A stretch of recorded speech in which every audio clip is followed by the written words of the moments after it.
Hey guys, this is David Mays from David Mays Home Inspection.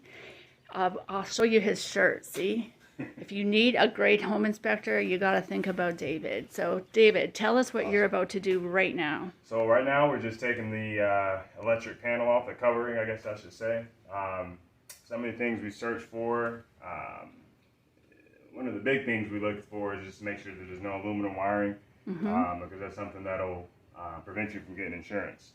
So we go through and make sure all the connectors are tight, all copper, which this is a newer home. You typically don't see aluminum wiring unless it's, it was built maybe 80s and prior to, but we still check for that. Also checking to make sure all your AFCIs, GFCIs are working, which these here would be your arc protectors.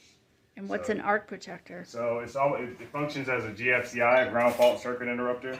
Those are normally put in rooms, and they just help to prevent any over circuit. So just like a GFCI works, where if it gets wet, if there's a surge, it just protects the person or user. So people won't get electrocuted. Correct. It'll turn off on its own. Correct. So those should be placed in bathrooms and kitchens.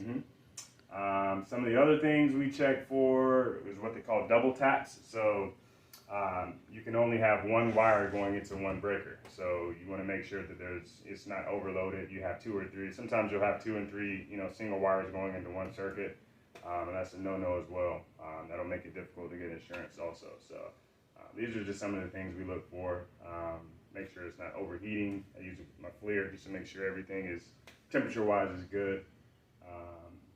So yeah, that's just kind of an overview of what I'm looking for on the panel. There's other things, but I'm not going to bore you guys here. All right. Well, thanks for sharing that, David. No problem.